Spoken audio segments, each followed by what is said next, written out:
Assalamualaikum warahmatullahi wabarakatuh. Sebelumnya, terima kasih kepada Bapak Briliana selaku dosen pengampu mata kuliah Kreativitas dan Inovasi. Di sini kami dari kelompok 6 ingin mempresentasikan hasil dari proyek kami yang berjudul Problematika Pengelolaan Keuangan pada Kalangan Mahasiswa Universitas Brawijaya. Sebelum itu, izinkan kami untuk memperkenalkan diri terlebih dahulu. Perkenalkan, nama saya Resliana Destiani dengan anggota saya yang bernama Fayula Zahra Fauzia, Marcelina Renata Lamakadu, Sabrina Ayu Fernanda, Andreas Huta Soid, Hanis Anggraini Rivalinata, dan yang terakhir adalah Nabiga Araya Kurniawan. Oke, di sini saya akan menjelaskan latar belakang problematika pengelolaan keuangan pada kalangan mahasiswa. Pengelolaan keuangan merupakan kemampuan penting yang harus dimiliki setiap individu, termasuk mahasiswa. Pada masa perkuliahan, mahasiswa mulai belajar hidup mandiri dan bertanggung jawab terhadap kebutuhan sehari-hari, seperti biaya makan, transportasi, pendidikan, hingga kebutuhan hiburan. Namun tidak sedikit mahasiswa yang mengalami kesulitan dalam mengatur keuangan karena penghasilan yang terbatas serta kurangnya pemahaman mengenai manajemen keuangan. Dengan pemahaman dan pengelolaan keuangan yang baik, mahasiswa diharapkan mampu memenuhi kebutuhan secara bijak serta mempersiapkan kehidupan finansial yang lebih stabil di masa depan. Pada bagian ini, saya akan menyampaikan problem statement tim kami beserta survei dan data yang mendukungnya. Di awal proyek, kami merumuskan initial problem statement bahwa mahasiswa di perantauan kesulitan mengatur pengeluaran ketika pertama kali hidup mandiri tanpa pengawasan orang tua. Setelah survei kepada sekitar 34 responden, kami menemukan fakta pendukung yaitu 91,4% bergantung pada orang tua penghasilannya, dan juga 65,7% kehabisan uang sebelum akhir bulan, dan 60% mengakui kurangnya kontrol diri sebagai penyebab utama. Yang paling mengejutkan adalah mahasiswa sebenarnya sadar pentingnya literasi keuangan dengan skor 4,77 dari 5, namun frekuensi perencanaan keuangan mereka hanya 3,26 dari 5. Ini berarti bahwa ada gap yang besar antara kesadaran dan tindakan yang nyata. Inilah yang membentuk POV statement kami, yaitu mahasiswa baru membutuhkan sistem pengelolaan keuangan yang praktis karena mereka tahu bahwa pentingnya mengelola keuangan namun tidak memiliki alat konkret untuk melakukannya di kehidupan mereka sehari-hari. Baik, selanjutnya kita akan memaparkan materi pembahasan hasil wawancara, profil finansial, dan alokasi dana mahasiswa. Yang pertama ada metodologi data. Angket atau kuesioner ini memiliki 34 responden aktif mahasiswa Universitas Brawijaya. Kelompok kami sengaja mengambil data dari responden aktif mahasiswa Universitas Brawijaya agar masalah finansial yang diangkat benar-benar valid dan sesuai dengan realitas di kampus kita. Kemudian ada sumber pemasukan utama. 31 responden sepenuhnya masih bergantung pada dana dari orang tua. Hal ini menunjukkan bahwa mayoritas objek riset kami perputaran uangnya masih bersifat pasif atau pemberian, karena belum berpenghasilan sendiri. Sensitivitas terhadap nilai uang cenderung berbeda dibandingkan mereka yang sudah bekerja. Kemudian ada rata-rata nominal pemasukan. Mayoritas 18 responden menerima uang saku sebesar lebih dari 1.500.000 per bulan. Secara angka, nominal di atas 1,5 juta rupiah ini sebenarnya sudah tergolong sangat ideal dan lebih dari cukup untuk memenuhi standar biaya hidup bulanan mahasiswa di Kota Malang jika dikelola dengan skala prioritas. Dan yang terakhir ada pos pengeluaran terbesar. 23 responden menyatakan uang saku bulanan paling banyak tersedot untuk kebutuhan makanan dan minuman, atau konsumsi harian dan gaya hidup nongkrong atau jajan. Di sini letak masalah utamanya. Angka 23 responden ini membuktikan bahwa dana ideal tadi justru habis menguap bukan untuk kebutuhan primer akademik, melainkan tersedot oleh pengeluaran sekunder akibat gaya hidup konsumsi harian dan budaya nongkrong. Mari kita lihat analisis perilakunya di slide berikutnya. Selanjutnya, mari kita bedah di slide kedua, yaitu pembahasan hasil wawancara, analisis perilaku, dan dampak finansial. Yang pertama ada paradoks literasi keuangan. 27 responden sadar literasi keuangan sangat penting atau ada di skala 5, namun 14 responden baru mencatat anggaran sekadarnya atau berada di skala 3, dan 16 responden menabung hanya kadang-kadang. Temuan ini membuktikan adanya fenomena knowledge action gap. Mahasiswa UB secara kognitif sangat pintar dan sadar kalau atur uang itu sangat penting. Tetapi mereka gagal mengeksekusinya dalam tindakan nyata seperti mencatat anggaran dan menabung secara konsisten. Kemudian, akar masalah internal, 20 responden mengakui hambatan terbesar adalah kurangnya kontrol diri. Data psikologis ini mengonfirmasi bahwa musuh terbesar dalam kegagalan finansial mahasiswa bukan dari faktor luar dulu, melainkan ketidakmampuan diri sendiri dalam menahan ego dan keinginan instan jangka pendek. Kemudian ada faktor pemicu pemborosan. Selain lemahnya kontrol diri, keborosan dipicu oleh pengaruh gaya hidup teman, tuntunan gengsi yang mengalahkan kebutuhan nyata, serta paparan tren flexing di media sosial. Hal ini semakin diperparah oleh kemudahan transaksi digital yang memicu pengeluaran impulsif mahasiswa. Di sini kita bisa melihat adanya tekanan sosial dan digital yang masif. Lingkungan pertemanan menciptakan standar gengsi, media sosial memanaskan keinginan lewat tren flexing, dan dompet digital atau fitur pay later mempermudah transaksi instan itu. Kombinasi faktor luar inilah yang akhirnya meruntuhkan kontrol diri mahasiswa. Dan yang terakhir, dampak nyatanya 17 responden kadang-kadang kehabisan uang sebelum akhir bulan, menghasilkan 26 responden terpaksa mengambil tindakan mengurangi pengeluaran atau berhemat ekstrim. Alur sebab akibat ini adalah ujung dari masalah. Akibat pemborosan impulsif, di awal mereka harus mengalami krisis kehabisan uang di tengah jalan dan terpaksa memotong kompensasi kebutuhan harian mereka lewat berhemat ekstrim demi bertahan hidup sampai akhir bulan. Baik, materi selanjutnya akan dibahas oleh rekan saya. Yang selanjutnya adalah empati map. Setelah melakukan survei kepada 34 responden mahasiswa Universitas Brawijaya, kami menetapkan pola pikir, perasaan, dan perilaku mereka ke adalah empati map untuk memahami tantangan finansial yang sebenarnya mereka hadapi. Pada empati map ini bukan sekedar kumpulan data, melainkan fondasi utama untuk memvalidasi mengapa masalah finansial mahasiswa tidak terselesaikan. Yang pertama, tim. Secara kognitif, mahasiswa Universitas Brawijaya sebenarnya memiliki kesadaran yang sangat baik.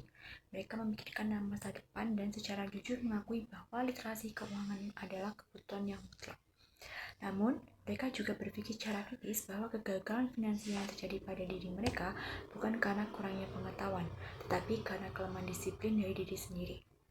Selain itu, mereka secara sadar menganggap fitur keuangan modern seperti pay later dan e-wallet sebagai pedang bermata dua yang justru menjadi jebakan bagi kontrol diri mereka sendiri. Yang kedua ada C. Dalam interaksi sosial, mahasiswa secara terbuka mengakui bahwa gaya hidup dan status sosial seringkali menjadi prioritas di atas kebutuhan pokok. Mereka secara verbal menyebutkan bahwa pengeluaran untuk makan, minum, dan seperti nongkrong itu adalah yang sulit dikendalikan. Ketika ditanya tentang apa yang mereka lakukan saat keuangan menipis, mereka mengatakan bahwa tindakan yang diambil hanyalah berhemat. Itu termasuk sebuah tindakan reaktif, bukan reflektif. Yang ketiga ada fears. Secara emosional, terdapat beban kecemasan yang konstan di akhir bulan karena ketidakpastian kondisi finansial mereka. Mahasiswa merasakan dilema batin yang kuat antara tuntunan untuk tampil sesuai tren atau gaya hidup flexing dan kenyataan bahwa mereka harus hidup mandiri. Mereka juga merasa bahwa perilaku flexing di media sosial dari teman sebaya mereka memberikan tekanan emosional dan rasa tertinggal secara finansial bagi diri mereka sendiri. Yang keempat ada DAS. Dalam perilaku nyata, mahasiswa cenderung bekerja secara tidak konsisten. Perencanaan anggaran dilakukan, namun tidak dipatuhi secara disiplin. Mereka sering melakukan pembelian impulsif karena pengaruh tren medsos atau FOMO. Kebiasaan menabung belum menjadi rutinitas yang terstruktur, melainkan hanya dilakukan sesekali di waktu yang tertentu saja. Pola perilaku yang paling mencolok adalah mereka melakukan tindakan korektif atau memotong pengeluaran setelah kondisi keuangan benar-benar mencapai kritis. Oke, memasuki slide selanjutnya yaitu instant statement. Nah, hasil dari analisis kelompok kami, hasil dari penyimpulan hasil angket yang sudah kami sebar, dapat disimpulkan bahwa meskipun mahasiswa Universitas Brawijaya menyadari pentingnya manajemen keuangan demi masa depan, mereka kerap gagal mempraktikkannya akibat besarnya godaan gaya hidup konsumtif, tekanan gengsi pertemanan, FOMO, tren media sosial, serta kemudian e-wallet dan pay later. Nah, dilema antara pemenuhan kebutuhan dengan tuntutan media sosial ini seringkali memicu perilaku impulsif yang berujung pada krisis keuangan atau finansial pada akhir bulan. Dengan demikian, akar permasalahan utamanya bukan minimnya literasi keuangan, melainkan lemahnya kontrol diri serta tindakan sistem penguangan yang kurang praktis, relatif, dan relevan yang dinamikanya tuh kehidupan mahasiswa saat ini. Baik, di sini saya akan menjelaskan reframe problem statement final dari hasil penelitian kami. Pertama, gimana cara kita memandang masalah ini sebelum dianalisis adalah mahasiswa mengalami kesulitan dalam mengelola keuangan karena keterbatasan pemasukan dan banyaknya kebutuhan hidup. Setelah itu, namun setelah kita melakukan analisis atau reframed, ditemukan bagaimana mahasiswa Universitas Brawijaya membutuhkan solusi pengelolaan uang yang sederhana, praktis, dan relevan dengan gaya hidup digital agar mampu mengontrol pengeluaran, membedakan kebutuhan dan keinginan, serta menghindari perilaku konsumtif. Temuan utama yang kita temukan dalam produk kita ini yang pertama adalah masalah utama bukan kurangnya pengetahuan finansial, kemudian akar masalah adalah kurangnya kontrol diri, kemudian pengaruhnya salah satu adalah gaya hidup konsumtif, FOMO dan media sosial, lingkungan pertemanan, dan kemudahan e-wallet dan pay later. Pada kesempatan kali ini, saya akan menjelaskan mengenai perubahan fokus masalah dalam penelitian kami yang berjudul Problematika Pengelolaan Keuangan pada kalangan mahasiswa Universitas Brawijaya. Pada awalnya, kelompok kami memfokuskan permasalahan pada pengelolaan keuangan mahasiswa Universitas Brawijaya secara umum. Kami beranggapan bahwa kesulitan keuangan mahasiswa terutama disebabkan oleh keterbatasan pemasukan dan banyaknya kebutuhan hidup yang harus dipenuhi. Namun, setelah melakukan analisis lebih lanjut, kami menemukan bahwa permasalahan yang terjadi tidak hanya berkaitan dengan jumlah pemasukan yang dimiliki mahasiswa. Sebagian besar mahasiswa sebenarnya telah memahami pentingnya literasi keuangan, seperti membuat anggaran, menabung, dan mengatur pengeluaran. Akan tetapi, pemahaman tersebut seringkali belum diterapkan secara konsisten dalam kehidupan sehari-hari. Selain itu, terdapat beberapa faktor yang mempengaruhi perilaku keuangan mahasiswa, seperti gaya hidup konsumtif, tekanan dari lingkungan, pertemanan, fenomena FOMO, pengaruh media sosial, serta kemudahan transaksi digital yang membuat proses pengeluaran uang menjadi lebih praktis dan seringkali kurang terkontrol. Berdasarkan hasil analisis tersebut, fokus masalah kami mengalami perubahan. Permasalahan utama bukan lagi terletak pada kurangnya pengetahuan keuangan, melainkan pada kemampuan mahasiswa dalam mengendalikan perilaku keuangan mereka di tengah berbagai pengaruh sosial dan perkembangan teknologi digital. Oleh karena itu, fokus masalah akhir yang kami terapkan adalah kurangnya kontrol diri dalam mengelola keuangan akibat pengaruh gaya hidup konsumtif, lingkungan sosial, dan kemudahan transaksi digital pada mahasiswa Universitas Brawijaya. Selanjutnya, slide ini saya akan menjelaskan alasan mengapa memilih poster sebagai prototipe. Poster ini dipilih sebagai prototipe karena secara gambaran sangat relevan dengan judul proyek yang telah kami ambil, yaitu problematika pengelolaan keuangan mahasiswa Universitas Brawijaya. Pemilihan poster ini dibuat sebagai media edukasi dan dinilai efektif menjangkau mahasiswa karena sifatnya yang ringkas, mudah dipahami dan bisa disebarluaskan secara digital maupun fisik di lingkungan kampus. Desain yang sudah diambil dari poster tersebut menggunakan pendekatan visual yang dekat dengan keseharian mahasiswa, mulai dari ilustrasi karakter hingga penyajian data survei yang langsung dan mudah dipahami, sehingga pesan dapat diterapkan cepat tanpa perlu membaca panjang lebar. Selain itu, poster ini juga berfungsi sebagai sarana penyebaran informasi hasil temuan lapangan kepada mahasiswa Universitas Brawijaya itu sendiri, sehingga tidak hanya menjadi output visual, tetapi juga sebagai wadah edukasi yang sejalan dengan tujuan proyek tersebut. Nah, di sini saya akan membahas tentang isi yang ada di poster tersebut. Yang pertama yaitu fakta yang didapat dari hasil survei. Bagian pertama menyajikan fakta dari survei mahasiswa Universitas Brawijaya. Data menunjukkan rata-rata uang saku mahasiswa di atas Rp1.500.000 per bulan dan 91% bersumber dari orang tua. Namun yang menjadi perhatian, 91% pengeluaran habis untuk makanan dan minuman. 79% mengakui literasi keuangan itu penting, tetapi tetap saja 50% kehabisan uang sebelum akhir bulan. Hal ini menunjukkan bahwa kesadaran saja tidak cukup tanpa adanya penerapan nyata dalam kehidupan sehari-hari. Lalu, faktor yang mempengaruhi keuangan kurang terkendali.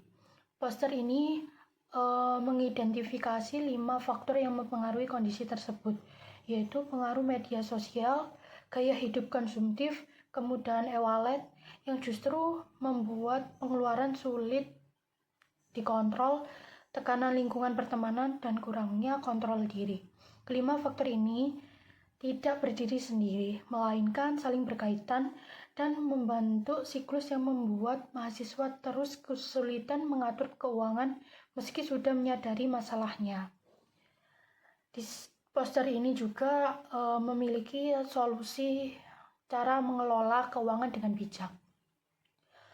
Poster ini menawarkan 5 solusi yang disampaikan secara ringkas, yaitu membuat anggaran, membedakan kebutuhan dengan keinginan, membiasakan menabung, mengontrol pengeluaran, dan memilih lingkungan yang positif. Solusi ini disajikan dengan pendekatan yang ringan dan tidak terkesan menghakimi atau memaksa, sehingga mahasiswa merasa diajak berubah, bukan dihakimi. Bahkan mahasiswa yang sudah terlanjur kesulitan secara finansial, di poster ini juga menyediakan langkah-langkah darurat yang bisa dilakukan segera oleh mahasiswa, seperti mengurangi pengeluaran yang tidak perlu, mengevaluasi anggaran, mencari kerja paruh waktu atau beasiswa, hingga berbicara dengan orang yang dipercaya. Ini menunjukkan bahwa poster tidak hanya berbicara tentang idealisme, tetapi juga memberikan solusi yang realistis dan membumi. Dan di bagian poster kiri bawah terdapat kalimat, uang bukan segalanya, tapi cara kita mengelolanya menentukan segalanya. Kalimat ini cukup untuk mendorong kesadaran mahasiswa secara kuat, sekaligus meninggalkan kesan positif bahwa perubahan masih segera dilakukan dan masih sangat mungkin untuk dilakukan. Oke, selanjutnya adalah uji coba prototype. Nah, di sini kita memiliki hasil uji coba prototipe itu sendiri. Saya bagi menjadi 2 poin. Yang pertama adalah tingkat efektivitas dan kinerja poster. Kalau yang kedua adalah kritik dan saran.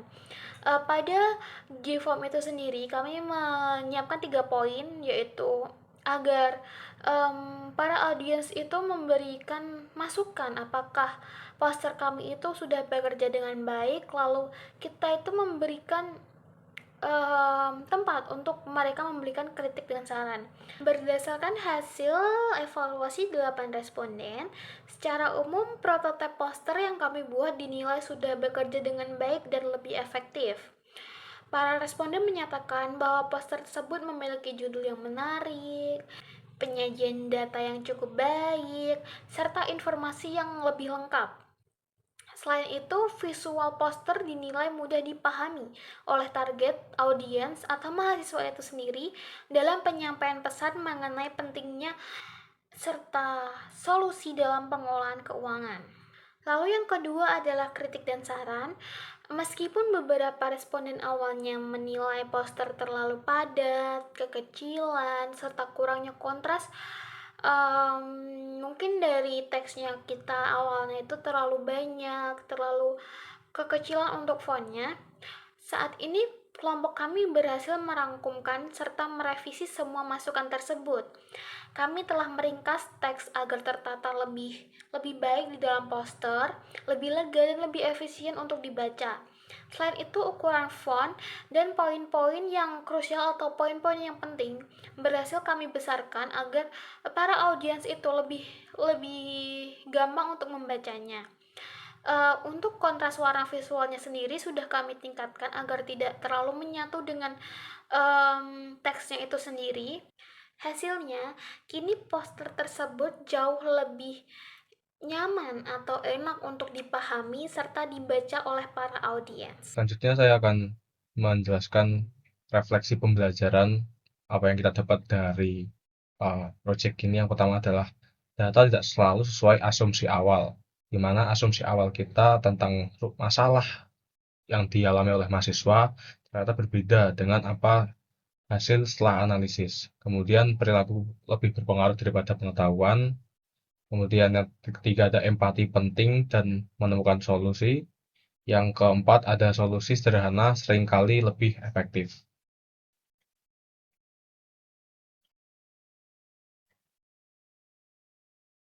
Baik, saya akan menyampaikan kesimpulan dari seluruh perjalanan proyek design thinking dari kelompok kami. Kami berangkat dari asumsi awal bahwa mahasiswa kesulitan mengelola keuangan karena keterbatasan pemasukan, dan kami turun ke lapangan dan menemukan kenyataan yang berbeda. Berdasarkan survei terhadap 34 responden mahasiswa Universitas Brawijaya, masalah sesungguhnya jauh lebih dalam, bukan soal kurang uang, bukan soal kurang pengetahuan, melainkan soal lemahnya kontrol diri yang diperparah oleh tekanan sosial, gaya hidup yang konsumtif, tren flexing di media sosial, serta kemudahan dalam transaksi digital. Dari temuan inilah kami merancang solusi berupa poster edukasi yang berjudul Keuangan Terkendali, Masa Depan Terjamin. Sebuah poster yang memuat data survei nyata, faktor-faktor pemicu pemborosan, serta panduan praktis yang relevan dengan kehidupan mahasiswa sehari-hari. Poster ini dirancang agar bisa disebarluaskan secara digital maupun dipasang secara fisik di lingkungan kampus. Setelah diuji kepada beberapa responden, poster kami dinilai efektif, informatif, dan mudah dipahami. Yang terpenting, proyek ini mengajarkan 4 hal besar bagi kami, yaitu bahwa data lapangan tidak selalu sesuai asumsi awal, bahwa perilaku jauh lebih berpengaruh daripada sekadar pengetahuan, dan bahwa empati adalah kunci untuk menemukan solusi yang benar-benar tepat sasaran, dan bahwa solusi yang sederhana seringkali justru lebih efektif dan berdampak. Terima kasih. Sekian presentasi dari kelompok kami. Bila ada kurang lebihnya mohon maaf. Wassalamualaikum warahmatullahi wabarakatuh.